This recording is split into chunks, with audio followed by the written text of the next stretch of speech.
Hello, I am Ricky Church. I'm here at Fan Expo Canada for Flickering Myth, and I'm here interviewing Morgana Ignis. She is one of the stars of Helluva Boss, where she plays the character Sally May. Playing Sally May right here, as well as Nakikito in Don to Don, and a whole bunch of Brandon Rogers shit. Yeah. So how are you doing today? Are you enjoying the con? I am enjoying the con immensely. This is my first ever convention in Canada. I've never done a Canadian convention so far. Everyone has been lovely. My Chemical Romance just happened to be playing the other night at the venue next door. Nice. So I got to be at the booth all day yesterday and then straight over to a mosh pit.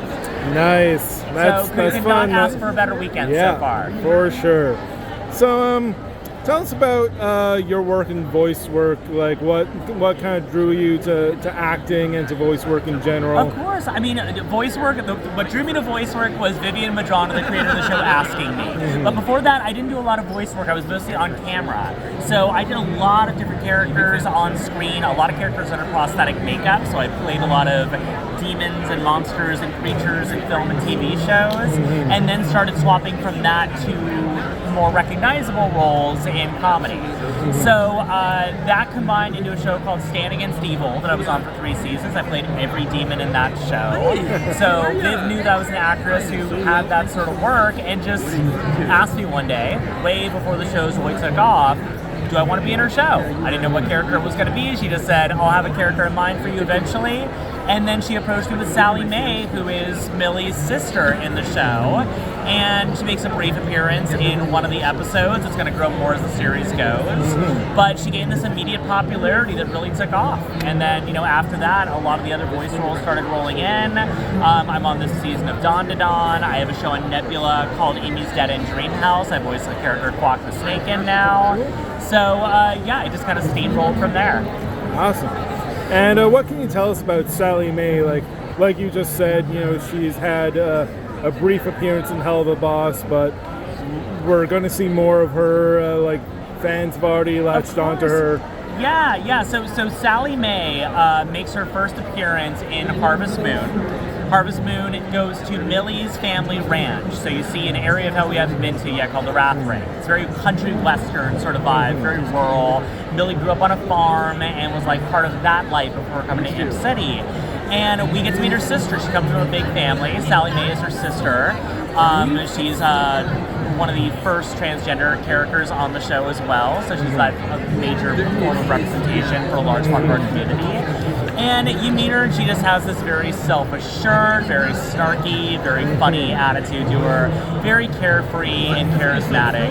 And we get to see her ribbing Moxie a bit in that episode and sort of how, just joking around with her sister. And then later on, I had the pleasure of writing an episode called Hell's Bells, which was a short episode of the show, and was given the freedom to sort of establish their relationship further. So we get to see this short that I wrote called Hell's Bells. So I got first of the show I got to contribute to the story of. And we just get a full day out with Sally May and Millie and get to see their bond, their sisterhood, and get to tell an important story about how sometimes, if we're not careful, important relationships slip from our lives and the importance of keeping those bonds together. There's a lot more coming up for her in the show. We'll definitely be seeing more of her, more of Wrath Ring, but all of that will be coming in season 3. Cool. And how is that writing, going from voice acting to I'm actually going to write an episode with her? How did that feel? It was an honor, because this is Viv's baby. This is Vivian Madrona's baby, and she's so particular about this universe that she's built. So the fact that she trusted me to, I voice Sally, but she's still very much Viv's baby and, her character along with Millie. Being given the honor of adding a storyline of theirs and getting to write for these characters, it was an incredible experience. And traveling around with this team, especially Vivian Nixon Williams, who voices Millie, gave me a lot more insight, not just into these actors and how talented they are, but kind of where they're coming from with their characters. So it's been very easy to write for a lot of these characters whose VAs I've connected with so closely, because I just hear their voices easily. Yeah, and of course, a lot of fans are excited for Helluva seasons 3 and 4, and then Has Been Hotel's future. Oh, yeah. And like that tease I'm of a also crossover has been going on for a few months now. So what kind of hopes are you looking forward to that? Well, I know a little bit too much to hint. I'm one of the leads over at the studio that makes the shows as well, Yeah. so I'm behind the scenes too. So I know what's coming up for all of this. I don't have hopes. I know what's coming, and no one's going to be disappointed.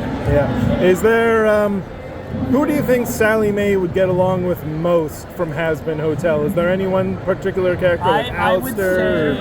say Cherry Bomb. Cherry She Bomb. would party with Cherry Bomb undoubtedly. Yeah. Plus they have like mad ponytail games, so I think they'd bond very quickly. Cool. All right, well, thank you very much for speaking with us, and Thank you. enjoy the rest of Fan Expo. Thank you so much for having me. Enjoy yourself.